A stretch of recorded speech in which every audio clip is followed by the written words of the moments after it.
अल्लाह ताला चाहते हैं हम परेशान रहें या खुश रहें? बोलो। ये जो अल्लाह ने कहा ना कि हम तुम्हें आजमाइशों में डालेंगे, लेकिन जो लोग सब्र करेंगे और कहेंगे हम अल्लाह के गुलाम हैं, तो ये अल्लाह ने हमें आयत क्यों बताई है? ताकि हमारे दिल में गम को बर्दाश्त करना आसान हो जाए, हम गमगीन ना हो, क्योंकि गम तो आएंगे। ये हो नहीं सकता कि दुनिया में परेशानियां ना आए, ये नामुमकिन है। ये हर शख्स को आती हैं। आप समझते हो बड़े लोगों को नहीं आती? बड़े लोगों की परेशानियां बड़े लेवल की होती हैं, बहुत ऊंचे लेवल की होती हैं।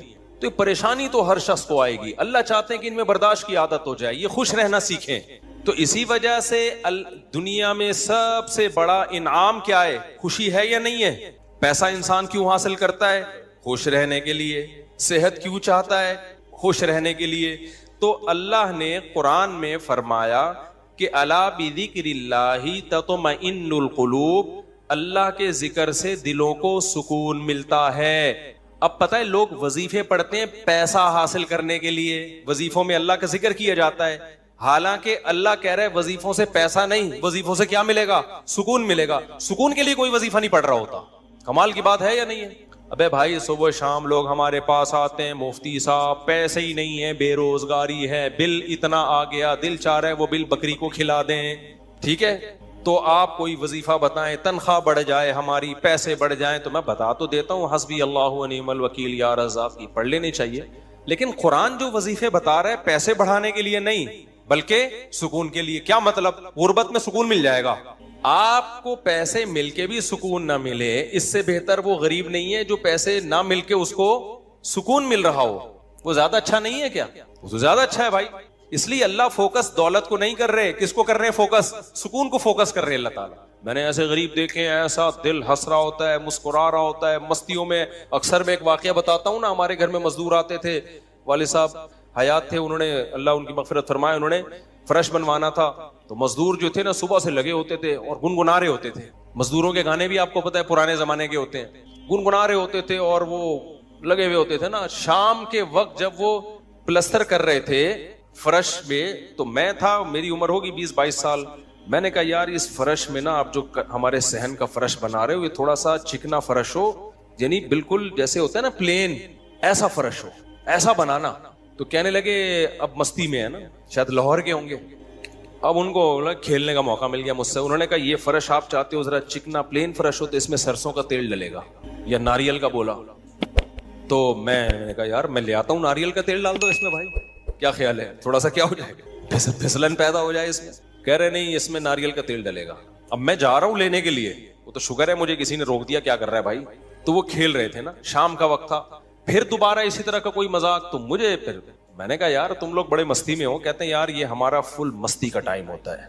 वजह उसकी है, उनके अल्फाज देखो, कह रहे हम सुबह से थके हुए हैं, मगरिब की अजान होने वाली है, फ्रेश कंप्लीट करेंगे, घर जाएंगे, थके हुए हैं ना ठीक ठाक, दिहाड़ी मिलेगी, घर जाएंगे, नहाएंगे धोएंगे, मंजी पे बैठेंगे, बीवी बच्चे हमारा इंतजार कर रहे हैं, शदीद भूख में खाएंगे खाना, उसके बाद लंबे होके सो जाएंगे। कल का नहीं, दिहाड़ी आज की है, कल की नहीं है। उनको सिर्फ इसी पे खुशी है, काम मिला हुआ है यार, काम मिला हुआ है। समझ रहे हो कि नहीं समझ रहे? उनको खुशी इस बात की है कि हमें क्या मिला हुआ है, ठीक में काम मिला हुआ है, मजदूरी मिल गई, ये बहुत बड़ी खुशी है उनके लिए। और उन्हीं दिनों में मैं करोड़पति लोगों को डिप्रेशन में देख रहा था। तो खुशी का ताल्लुक, हकीम अख्तर साहब रहमहुल्लाह ताला एक जुमला बड़ा अच्छा फरमाया करते थे कि बादशाह अटैक हमेशा बादशाह पे करता है, बादशाह कभी भी भंगियों को और नीचे तबके को अपना हदफ नहीं बना। कभी आपने किसी मुल्क के बादशाह का खिलाफ, किसी बादशाह का बयान किसी जमादार के खिलाफ नहीं सुना होगा कि जी सऊदी अरब का बादशाह कह के पाकिस्तान में वो जो फलां जगह जो चपड़ासी है मुझे बिल्कुल पसंद नहीं है। वो कभी सुना आपने? बादशाहों का हदफ क्या होता है? वो हो सकता है अमेरिका के सदर के खिलाफ बयान दे दे, वो बड़े किसी और के खिलाफ बयान दे दे, अटैक भी करेंगे। अब कभी नहीं आपने सुना होगा बादशाह ने बेचारे किसी रक्षा चलाने वाले को बम से उड़वा दिया भाई इल्ला ये कि वो एजेंट हो किसी का, फिर वो रक्षे वाला है नहीं, वो है कोई और, वो कोई बड़ी फिर चीज है, वो रूप धारा हुआ है उसमें। वरना ओरिजिनल कोई टमाटर वाला हो तो कभी आपने देखा कि किसी मुल्क की फौज उस टमाटर वाले पे अटैक कर रही है? ऐसा नहीं होता। हकीम अख्तर साहब रहमहुल्लाह ताला फरमाया करते थे कि बादशाह हमेशा कब्जा किस पे करते हैं? बादशाहों पे। फरमाया कि दिल जो है ये पूरे जिस्म का बादशाह है। दिल क्या है? अल्लाह को जब कोई नाराज करता है, अल्लाह का जब कोई जिक्र नहीं करता, तो अल्लाह ताला उससे पैसा नहीं छीनते, ना उससे घर छीनते हैं, ना उससे उसकी जो है ना ख्वाहिशात छीनते हैं। अल्लाह डायरेक्ट अटैक किस पे करते हैं? दिल पे। दिल अपने कब्जे में लेके परेशानी डाल देते हैं उसके अंदर। अल्लाह दिल, हदीस में आता है कि जो दिल है ना, बैना उसबुअही रहमान, अल्लाह की 2 उंगलियों के दरमियान में है ये दिल, ऐसा कंट्रोल है अल्लाह को। तो अल्लाह क्या करते हैं? दिल को लेके उसमें क्या डाल दी? बेसुकूनी भर दी उसमें। चल भाई सब कुछ है, खुशियों के सारे असबाब, 1000 गज का बंगला, वॉशरूम ऐसा, गरीब आदमी जाए बोला यार ऐसा तो मेरा बेडरूम नहीं है जैसा इनका वॉशरूम है। हर कमरे में एसी लगा हुआ है, बिल की कोई टेंशन नहीं, इतना पैसा, रोडें साफ, सड़कें साफ, कोई टेंशन नहीं। और आजकल के जो सेकुलर लिबरल लोग हैं, इनको तो वो वाली टेंशन है ही नहीं जो एक मौलाना टाइप के लोगों को होती है। समझ गए होगे आप भाई? वो जो टेंशन जो जिसको सारी दुनिया टेंशन समझती है, यानी शादी को, बीवी को, तो वो वाली टेंशन से तो ये क्या होते हैं? बिल्कुल आजाद है ही। गर्लफ्रेंड वाला सेटअप चल रहा है इन लोगों को, इतना कुछ, कोई टेंशन बजाहिर नहीं है। अल्लाह कहते हैं कोई बात नहीं, तूने मुझे नाराज किया ना, तो इन तमाम तर वसाइल के बावजूद तुझे नाकाम करूंगा मैं। क्योंकि अगर वसाइल छीन लेता ना अल्लाह ताला, फिर तो भाई हर एक को टेंशन हो जाती है। अल्लाह कहता है इन सारी खुशियों में मैं इन खुशियों पे अटैक नहीं करूंगा, मैं बादशाह हूं। बादशाह हमला किस पे करते हैं? बादशाहों पे। तेरे दिल को अपने कब्जे में लेके उसमें से सुकून निकाल के उसकी जगह क्या डाल दूंगा? बेसुकून। जितना गुनाहों में लज्जत हासिल करने के लिए आगे बढ़ेगा ना, अच्छा फिर ऐसा शख्स क्या करता है? जब बेसुकून होता है तो फिर वो सुकून के लिए शराब कबाब की तरफ जाता है, लड़कियों की तरफ जाएगा, जिना की तरफ जाएगा, दोस्तियों की तरफ जाएगा, फोहश मूवीज की तरफ जाएगा। अल्लाह कहते हैं कि अब जितना इन चीजों में जाएगा ना, वक्ती खुशी मिलेगी, वक्ती राहत, लेकिन बेसुकूनी के जाल में फंसता चला जाएगा। शायर ने कहा ना, जितना तड़पोगे जाल के अंदर, जाल घुसेगा खाल के अंदर। परिंदा जाल में जब फंस जाए तो एक तरीका तो हो सकता है आजाद होने का कि हिले नहीं, और जब मालिक आए जाल को हटाए तो उस वक्त आंख बचा के निकल जाए, शायद 1% चांस हो। लेकिन अगर वो हिलना शुरू कर दे तो जाल लिपटता चला जाएगा कि नहीं चला जाएगा? देखो मछली जब कांटे पे मुंह मारती है, उसके पास उस वक्त ऑप्शन होता है कि हिल नहीं, बड़े आराम से किसी तरीके से वापस, शायद 1% चांस हो। लेकिन हिलेगी तो ऊपर बैठा हुआ आदमी समझ जाता है कि शिकार इसमें फंस गया है। हिलने से पता चलता है, जोर लगाने से, फिर वो खींचता है। तो जितना पीछे जोर लगाएगी कांटा उतना ज्यादा अंदर घुसेगा। तो नाफरमान क्या करता है? वो सुकून के लिए फुहुश फिल्मों का सहारा लेता है, वो लड़कियों का सहारा लेता है, वो नशे का सहारा लेता है, शराब कबाब का सहारा लेता है। अल्लाह कहते हैं मैंने तुझे कहा था कि तू शरीयत पे नहीं चलेगा, मुझे याद नहीं करेगा, बेसुकूनी में जाएगा। तू कमबख्त इस बेसुकूनी के इलाज में और ज्यादा बेसुकूनी के असबाब इख्तियार कर रहा है। अल्लाह दोबारा उसका दिल हाथ में लेके जितना पहले बेसुकूनी डाली थी ना, वो बेसुकूनी और ज्यादा डाल देते हैं उसमें। समझते हो कि नहीं समझते हो? तो मैं ये अर्ज कर रहा था, अल्लाह मियाँ ने क्या फरमाया, अला बिज़िक्रिल्लाहि तत्मइन्नुल क़ुलूब, अल्लाह को याद करोगे तो दिलों को सुकून मिलेगा। इससे पता चलता है कि अल्लाह चाहते हैं कि हमारे दिलों में सुकून आए, तभी अल्लाह ने अपनी इताअत पे क्या रख दिया? सुकून। अब जिक्र जिस पे सुकून मिलता है ना, उस जिक्र की 2 किस्में हैं। कितनी किस्में भाई? 2। कुछ काम ना करना ये भी जिक्र है, जिक्र कहते हैं याद रखने को, और कुछ काम करना ये भी क्या है? जिक्र। जिक्र याद, अरबी में जिक्र का मतलब क्या है? याद। कहते हैं तज़किरा किया है उसने, ये तज़किरा जिक्र से ही निकला है। कहते हैं ना फला आदमी आपका तज़किरा कर रहा था, आपका जिक्र खैर कर रहा था, इसका मतलब गीबत कर रहा था। आजकल मतलब यही होता है इसमें, कोई कहना आपको याद कर रहा था, इसका मतलब बुराई ही कर रहा होगा। अच्छाई आजकल मार्केट में अच्छाई बयान करने वाले शॉर्ट है मार्केट। तो जिक्र का मतलब क्या है भाई? याद रखना। तो अल्लाह कहते हैं जो अल्लाह को याद रखते हैं उनके दिलों में क्या पैदा होता है? सुकून। और अल्लाह ने कहा अला, खबरदार। ये अल्लाह का लफ्ज तंबी कर रहा है कि इस बारे में दूसरी रिपोर्टें भी हैं। कुछ लोग कहते हैं इस काम से सुकून मिलता है, कुछ कहते हैं इससे सुकून। अल्लाह कहते हैं अला, खबरदार, किसी की बातों में आने की कोशिश मत करना। ये अला का लफ्ज जो है ना, ये इसलिए लगा दिया, खबरदार, ये सारी फेक न्यूज हैं, ये सब प्रोपेगेंडा है। दिल मेरे हाथ में है तो सुकून भी किसके हाथ में होगा? मैं जो चाहूं उसमें डाल दूं। सुकून एक ऐसी चीज है अपने इख्तियार से कभी आती नहीं है। आप खुश रहने की कोशिश करो तो थोड़ा सा कुछ असबाब इख्तियार कर लोगे, उससे ज्यादा नहीं होगा। जिन लोगों ने खुश रहने पर किताबें लिखी है ना, उनमें बहुत से खुदकुशी करके मरे हैं, समझ रहे हो। किताबें लिख गए कि खुश ऐसे रहते हैं। किताब लिख के जब वो चली नहीं मार्केट में तो उसी से डिप्रेशन में चले गए वो, यार ये चल क्यों नहीं थी मार्केट में, क्या ख्याल है भाई, ये बिक क्यों नहीं रही, इतनी मेहनत से हमने लिखी, इसी से क्या हो गई उनको, डिप्रेशन हो गई। खुशी पे वर्कशॉप करनी थी, पब्लिक ही नहीं आई, उसी से टेंशन में चले गए, यार पब्लिक तो है ही नहीं, सारे पैसे जाया हो गए, तो वगैरह वगैरह बहुत सारे मसाइल हैं लोगों के साथ भाई, सबके साथ ही होते हैं। तो अल्लाह मियां ने कहा कि ये दिल किसी मोटिवेशनल स्पीकर के हाथ में नहीं है। आजकल गोरे बहुत वर्कशॉप्स करवा रहे हैं ना, खुश रहना खुश रहना, तो अल्लाह कहते हैं कि दिल और दिमाग ये दो चीजें किसके कंट्रोल में है, मेरे। तभी मैंने नींद पर इतवार को बयान किया, वो लाजमी सुन लिएगा। नींद भी किसके कंट्रोल में है, अल्लाह के। नींद की गोली नींद के असबाब पैदा कर देती है। माहिरीन कहते हैं कि सोता आदमी अपनी ताकत से ही है, सुला कोई नहीं सकता आपको, क्योंकि दिमाग ऑर्डर करेगा ना सोने के लिए दिमाग को, तो दिमाग थोड़ी ऑर्डर करेगा, दिमाग के ऊपर की कोई चीज ऑर्डर करेगी दिमाग को कि आप सो जाओ। दिमाग बाकी चीजों को ऑर्डर कर सकता है कि रुक जा, बोलना बंद कर दे, सुनना बंद कर दे, आंखें बंद कर ले, ये सब चीजें दिमाग के कंट्रोल में है। दिमाग के कंट्रोल में नहीं है। अबे क्या हो गया, कैसे समझाऊं। देखो दिमाग के कंट्रोल में नहीं होता कभी भी। मैनेजर साहब मैनेजर के कंट्रोल में नहीं होंगे। मैनेजर को कंट्रोल करने के लिए कोई ऊपर की चीज होगी। हुक्मरान को ऊपर की ताकतें कंट्रोल करती हैं, अल्लाह। समझता है कि नहीं समझता। तो फिर वही सियासी बातें ना शुरू हो जाएं, इसलिए मैं वापस रहा हूं। अवाम भी कंट्रोल करती है बाज दफा, बांग्लादेश में जैसे किया है ना। खैर, तो अच्छी खबर है अल्हम्दुलिल्लाह, बांग्लादेश से बहुत अच्छी न्यूज आ रही है। जमात इस्लामी के पुराने बेचारे बूढ़े लोगों को सिर्फ इस बेस पे फांसी पे लटकाया हसीना वाजिद ने।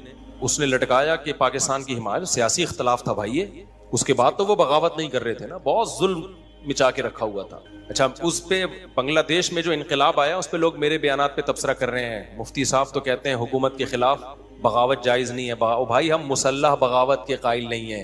मुसल्लह तलवार लेके अवाम ने वहां मुसल्लह बगावत नहीं की है, मुसल्लह बगावत नहीं की है अवाम ने। और पूरी अवाम जमा हो गई थी। आपके यहाँ तो अवाम है, अभी क्या मैं बोलूं, कराची की तो माशाल्लाह अवाम को अल्लाह हिदायत दे, ये उस जुल्म के खिलाफ नहीं धरना कर सकते जो बराह रास्त इनके ऊपर हो रहा है, जो कत्ल हो रहा है ना कराची की गलियों में। गटर वटर पे तो बयान हमने छोड़ दिए, अभी तो कत्ल और गारत पर बात करो। जिस तरह से कराची में डाकुओं का राज है, बात बात पे 5-5 हजार की खातिर बंदा कत्ल हो रहा है। कराची की अवाम इस पे एहतजाज नहीं कर रही। हसीना वाजिद जैसी इनकलाब कहां से लाएगी भाई। इसलिए हम क्या करें, हम मुसल्ला उसकी बात करते हैं, क्योंकि अगर मुसल्ला बगावत होगी फिर तो खून खराबा होगा, बहुत बर्बादी होगी, फिर कटेंगे लोग, मरेंगे, नतीजा फिर गैर जो ताकतें हैं वो कब्जा कर लेंगी। उसके हम कायल नहीं हैं। बाकी अवाम का अवामी एहतजाज वो उसका राइट है, उसका हक है। खैर, तो बात ये चल रही थी मेरे भाई, तो अल्लाह का जो जिक्र है जिससे इंसानों को सुकून मिलता है, देयर आर 2 टाइप्स ऑफ जिक्र। कुछ काम करने के हैं और कुछ काम बोलो नहीं करने के। देखो, आपका जिना का दिल चाह रहा है और जिना के असबाब भी हैं, आप जिना नहीं करते, आपने अल्लाह का बहुत बड़ा जिक्र कर लिया, हालांकि कुछ भी नहीं। देखने में लगेगा आपने कोई जिक्र, बोलो ना, देखने में लगेगा कुछ भी नहीं किया। कितना बड़ा जिक्र किया कि मीजान के तराजू में क़यामत के दिन इससे भारी कोई नेकी नहीं होगी। नबी सल्लल्लाहु अलैहि वसल्लम ने फरमाया, सबअतुन युज़िल्लुहुमुल्लाहु फी ज़िल्लिही यौम ला ज़िल्ला इल्ला ज़िल्लु। 7 आदमी ऐसे होंगे जिनको अल्लाह उस दिन अर्श के साए में जगह देगा जिस दिन अल्लाह के साए के अलावा कोई साया नहीं होगा। उनमें रजुलुन शाबुन, एक वो नौजवान, दाअतहुम रअतुन ज़ातु हुस्निन व जमाल, औ कमा क़ाल सल्लल्लाहु अलैहि वसल्लम, जिस ज़ाता हुस्निन व माल, गालिबन माल के अल्फाज हैं, हसीन भी हो मालदार भी हो, ऐसी औरत ज़िना की तरफ दावत दे। ये जवाब में ये नहीं कह कि मैं बूढ़ा हो गया हूं, या मेरे अंदर रगबत खत्म हो गई है, या मुझे सोसाइटी से डर लगता है, किसी ने खुफिया कैमरा ना लगा दिया हो, इन सब चीजों से मैं घबराता हूं। ना ना ना ना ना, ये कहे सारे असबाब मौजूद हैं, सिर्फ एक रुकावट है, इन्नी अखाफुल्लाह, आज मैं अगर जिना करूंगा तो कल मुझे इसका हिसाब देना पड़े। इसकी सजा अल्लाह ने जहन्नम की आग रखी है। नबी ने फरमाया, इस बेस पे जो रुक गया, दावत औरत दे रही है और ये रुक जाए, तो ये बहुत बड़ा जाकिर है, इसने तहज्जुद गुजारों से ज्यादा अल्लाह का जिक्र किया है। हम तो उसको जिक्रुल्लाह करने वाला समझ रहे हैं, पूरी पूरी रात तहज्जुद पढ़ता रहे, तिलावत करता रहे, लोग कहते हैं बड़ा पहुंचा हुआ है। भाई ये उससे ज्यादा पहुंचा हुआ है, सही है ना। अल्लाह इसको बुलाएगा और अल्लाह कहेगा ऐसे तमाम लोग साइड पे आ जाएं। देखो लाइन लगी हुई होती है ना, जब धूप में रश में, और कहीं जैसे पहले बिल जमा कराने के लिए लोग जमा होते, तब तो मोबाइल में एप्लीकेशन आ गई है। बिल जमा कराने के लिए नहीं लोग लंबी लंबी लाइनों में लगे हो, पासपोर्ट की लंबी लंबी लाइनें लगी होती हैं। अचानक कोई ऑफिसर कहे बीच में से, आ भाई आप इधर आ जाए, गड्डी नू साइड चलाओ, आप आ जाओ। आपको कैसा लगेगा भाई? जबरदस्त। मैं सऊदी अरब में था तो लंबी लाइन लगी हुई थी, वो कोई इमिग्रेशन ऑफिसर ने पता नहीं कोई पहचान लिया होगा या कोई ताल्लुकात होंगे, आप साइड पे आ जाओ। मुझे बड़ी शर्म आ रही है भाई यार, मैं पगड़ी में, और ये लोग बोलेंगे यार हम बेवकूफ़ हैं जो लाइन में खड़े हुए हैं। लेकिन सऊदी अरब में आप नो नहीं कर सकते, वो अगर आपको इज्जत दे रहे हैं तो आपको इज्जत लेनी पड़ेगी, ठीक है ना, वरना फिर जो वो बेइज्जती देते हैं ना वो उससे डबल हो। उसने कहा शायद वो कहीं कोई हमारे दोस्त थे, उन्होंने कहा कि भाई मुफ्ती साहब लाइन में खड़े हुए हैं, अब मैं जा रहा हूँ, लोग बुड़ यार ये क्या है यार। मैं कह रहा हूँ भाई मैं गन पॉइंट पे जा रहा हूँ, मुझे शौक नहीं है, मुझे अल्लाह की कसम मुझे लाइन में लगने का शौक है। एयरपोर्टों पे भी, कराची एयरपोर्ट पे भी जब जाता हूँ लाइन में, अब क्या होता है कि वो होता है उनका कोई एयरपोर्ट का कोई सिस्टम है कि जो खास मशहूर लोग हैं या कुछ उनको कोई प्रोटोकॉल मिलता है, वो गन पॉइंट पे हो रहा होता है, तो मुझे लोगों से शर्म आ रही होती है, लोग क्या बोलेंगे यार। तो ये खुशी खुशी नहीं होता सब कुछ, तभी हम हत्तल इम्कान कोशिश करते हैं किसी को बताएं नहीं, कोई प्रोटोकॉल ले ही नहीं, मुंह पे कपड़ा डाल के जाएं। तो हमारी कोशिश यही होती है। अच्छा भाई मेरे भाई, तो फिर क्या वो बात कहां से कहां दाएं, मैं बहुत ज्यादा घूम रही है आज। तो अला बिज़िक्रिल्लाहि तत्मइन्नुल कुलूब, जिसको जिना का मौका मिला और उसने जिना नहीं किया, तो ये सबसे बड़ा जाकिर है अल्लाह की नजर में, जिक्र करने वाला है। देखने में कुछ भी नहीं है भाई। तो इसलिए उलमा कहते हैं जिक्र की दो किस्में, कुछ काम ना करना, ये भी क्या है अल्लाह का जिक्र। बदनजरी का मौका मिला, इंटरनेट घर में मौजूद, कंप्यूटर मौजूद, देखने वाला कोई नहीं, फोश फिल्में खुलेआम चल रही हैं, आप किसके खौफ से बच जाओ? अल्लाह के खौफ से नहीं यार, कोई असबाब इख्तियार करो, भाग जाओ यहाँ से, कोई हीला इख्तियार करो। ये कम नेकी नहीं है भाई, ये बहुत बड़ी नेकी है। समझते हो कि नहीं समझते? और दूसरी जिक्र की किस्म कुछ करना, जैसे नमाज के वक्त पे नमाज पढ़ना, रोजे के टाइम पे बोलो रोजा रखना, जबान से अल्लाह को याद करना, ला इलाहा इल्लल्लाह पढ़ना, सुबह शाम जिक्र की बहुत बड़ी फजीलत है। इसलिए मैं लोगों से कहता हूँ भाई आमिलों के पास जाके जिक्र मत लो, अगर दिल में बेसुकूनी है, अल्लाह को खुश करने के लिए अल्लाह को याद करना शुरू कर दो। देखो ये बेसुकूनी ऐसी चीज है, भगाने की कोशिश करोगे नहीं भागेगी, जैसे नींद लाने की कोशिश करोगे तो आएगी। दिल दिमाग एक ही चीज है, कनेक्शन एक ही है इनका। जब आप लेटते हो और आप कहो मैं नियत करता हूं सोने की, सो जाओ, अभी तक क्यों जागा हुआ है, सो जा, दिमाग को ऑर्डर देते रहोगे, सोएगा? भाई सोने का सोचना भी छोड़ दो, अल्लाह सुलाएगा तो सो गए, वरना किसी का, यानी मस्जिद में नहीं कहना चाहिए किसी का बाप वगैरह, मुनासिब अल्फाज नहीं है, वरना कोई भी नहीं सुला सकता। आप क्या ख्याल है भाई? तो उसका तरीका ये लेट जाओ भाई, खुद ही नींद आती है, ऐसा थोड़ी कि सोच रहा है। तो इसी तरह आजकल लोग खुश होने की कोशिश में लगे हुए हैं, यार मैं टेंशन में क्यों खुश हूं, नहीं होगा भाई, ठीक है, ये आपके कंट्रोल में नहीं है, ये किसके कंट्रोल में है? अल्लाह के। होता है मेरे भाई, खुशी का कोई सबब भी नहीं होता। कैसा प्यारा शेर हकीम अख्तर साहब रहमहुल्लाह और हमारे हजरत भी पढ़ा करते थे, दिल गुलिस्तां था तो हर शय से टपकती थी बहार, दिल बयाबा हो गया आलम बयाबा हो गया। आलम जहान को कहते हैं, बयाबा का मतलब चटियल मैदान।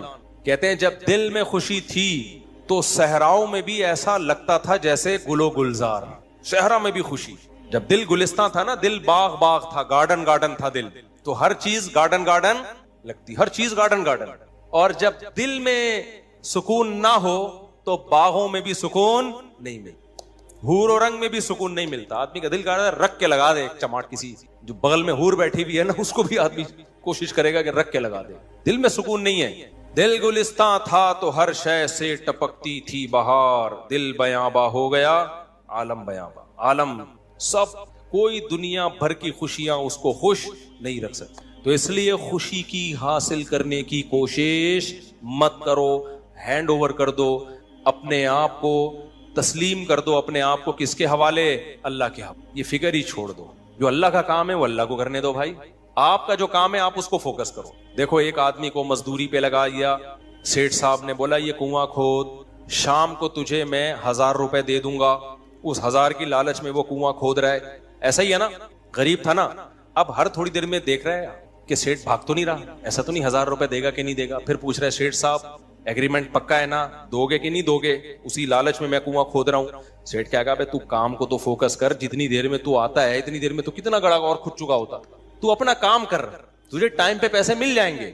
फिर आप गड़ा खोद के, यार भाई देगा ना पैसे, मजाक तो नहीं कर रहा ना मेरे साथ? लोगों से पूछ रहा है ये सच बोल रहा है झूठ बोल रहा है, असली नोट देगा ना, जाली नोट तो नहीं देगा ना? क्या ख्याल है भाई? ये सारी, सेठ को गुस्सा आएगा, बोलेगा पतली गली से निकल यहाँ, क्योंकि तुझे जो काम किया तू उसको फोकस कर यार। हम यहाँ बेवकूफ बैठे हुए, 1000 रुपए मैं नहीं दे सकता तुझे, क्या 1000 क्या चीज है मेरे लिए? सेठ करोड़पति आदमी है और आपको ये फिक्र लगी पता नहीं 1000 देगा कि नहीं देगा। वो कहेगा भाई तो क्या तू यानी मेरे को बेवकूफ समझा हुआ है तूने?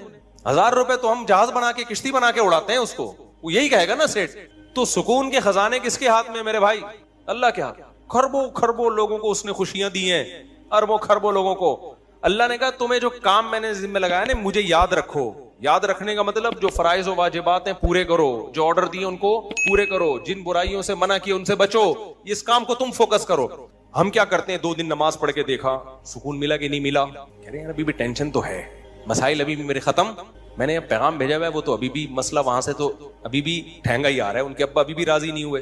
भैंस वाला लतीफा बहुत दफा सुना चुका हूं, एक और दफा सुन लो यार। वो एक आदमी जो था उसकी भैंसें मरती थी, उसकी टेंशन ये थी, उसने मौलवी साहब से आके कहा मौलवी साहब बड़ी टेंशनों में हूँ। मौलवी साहब ने ये आयत पढ़ी, अला बिज़िक्रिल्लाहि तत्मइन्नुल क़ुलूब, अल्लाह को याद रखने से दिलों को सुकून मिलता है। तो जब तू नमाज पढ़ेगा, अल्लाह को याद करेगा, तुझे सुकून ऐसे मिलेगा कि तेरी भैंसें मरना बंद हो जाएंगी। सुकून का मौलवी साहब ने ये मतलब समझा, हालांकि ये मतलब था नहीं सुकून का, कि तेरी भैंसें मरना क्या हो जाएंगी? बंद। भाई सुकून ऐसे मिलेगा, भैंसें मरे ना मेरे, तेरी तरजीहात ही चेंज हो जाएंगी। भैंस मरना अब तेरे लिए इतना बड़ा इशू रहेगा नहीं, तेरी तरजीहात ही कुछ और बन जाएंगी। जब आपकी तरजीहात ही चेंज हो जाती हैं, हदफ और विजन ही चेंज हो जाता है, फिर आप भैंस के जीने और मरने को सफर का हिस्सा समझते हो, फिर आप हदफ किसी और चीज को बनाते हो। समझते हो कि नहीं समझते? तो मौलवी साहब को यह समझाना चाहिए था। मौलवी साहब ने कहा भाई जब तू नमाज पे आएगा तेरी भैंस से नहीं मरेंगी, लिहाजा तुझे सुकून मिलेगा। क्योंकि अल्लाह क्या कहते हैं, जो अल्लाह को याद करता है उसको क्या मिलता है भाई? सुकून। और सुकून का मतलब भैंस, यही मतलब हुआ ना, भैंस मिलेगी। वो फजर पढ़ने आया, गया तो एक और भैंस मरी हुई थी। आया मौलवी साहब के पास, मौलवी साहब मेरी तो भैंस मर गई, आप कह रहे होते सुकून मिलता है दिलों को, मुझे तो टेंशन और मिल गई। मौलवी साहब ने कहा अल्लाह तुझे आजमा रहा है, जोहर भी दोबारा ट्राई कर, अल्लाह आजमा रहा है भाई। जोहर पड़ी, गया वापस, एक और भैंस। असर में आया, एक और भैंस। एक कट्टा ना चीख रहा था बहुत ज्यादा, भैंस का बच्चा नहीं होता, तो उसको बोलता है कि चुप कर जा, तू तो खाली 2 नफिल की मार है। उनको तो मारने के लिए 4 फर्ज पढ़ने पड़े हैं, बड़े बड़े भैंसे थे वो। तू ज्यादा शोर नहीं कर, 2 नफिल पढ़ूंगा अल्लाह के लिए, तेरा इन्ना लिल्लाह हो जाएगा, शोर नहीं कर ज्यादा। समझते हो कि नहीं समझते? तो सुकून का ये मतलब नहीं है। सुकून का मतलब जो काम अल्लाह ने आपके जिम्मे लगाया, आप उस काम में जुट जाओ। सुकून की टेंशन बोलो ये किसके हवाले कर दो, अल्लाह ने देना है दे, नहीं देना है नहीं दे, वो देगा। कैसे हो अल्लाह की क्यों क्या पड़ी है यार तुम्हें टेंशन देके, है भाई? और अगर परेशानियां आई तो उनमें सबर की तौफीक भी देगा, वो सबर की तौफीक देगा। बौखलाओगे नहीं। अल्लाह हम सबको परेशानियों से बचाए, और अल्लाह ना करे कोई परेशानी मुकद्दर में हो तो अल्लाह सबर की तौफीक दे। हमने तो भाई परेशानियां देखी नहीं है, अल्लाह बचा के रखे हमें। तो अब देखो गज़ब पे जो बमबारी हो रही है, हमें कितना तरस आता है, लेकिन वहां से जो लोग इंटरव्यू देते हैं उनके चेहरों पे कैसा सुकून है, कैसा इत्मीनान है। ये क्या है? ये किसकी तरफ से सबर मिलता है? तभी तो डटे हुए हैं। ये सबर किसकी तरफ से मिलता है? ये अल्लाह की तरफ से है। बहुत बार बड़ी परेशानियों को बर्दाश्त करना आसान, छोटी को बर्दाश्त करना मुश्किल। तो अब मैं आपसे ये अर्ज कर रहा हूं कि अल्लाह को याद किए बगैर, इस्लाम पे चले बगैर, शरीयत पे चले बगैर सुकून मिलना मुमकिन नहीं। समझते हो कि नहीं समझते? खुश रहना जरूर, और शरीयत पे चलना सुस्ती के साथ मुमकिन नहीं है। अभी रफी भाई भी सो रहे हैं, शरीयत पे चलना सुस्ती के साथ मुमकिन। देखो सो जाओ ना, ये सुस्ती नहीं है। जागा हुआ ढीला हो ये सुस्त है, सोना तो नेचुरल है, वो तो अपने इख्तियार में थोड़ी, भी मैंने बताया ना कि अपने इख्तियार में नहीं है ये। हम लोग जागे हुए सुस्त होते हैं, जागे हुए सुस्त होते हैं। सोना तो अपने इख्तियार में थोड़ी है, बैठे बैठे लोग सो जाते हैं। हमारे क्लास फेलो थे मदरसे में, वो जब सर्दे में जाते सो जाते हैं, उनको कोनी मार के सर्दे में उठाना पड़ता था, भाई अगली रकत का शुरू होने वाली है। हालांकि बहुत एक्टिव थे वो, बहुत एक्टिव थे, मैंने बहुत एक्टिव लोगों को देखा है बैठे बैठे सो जाते हैं। ये तो ये दिमाग अपने इख्तियार में नहीं है।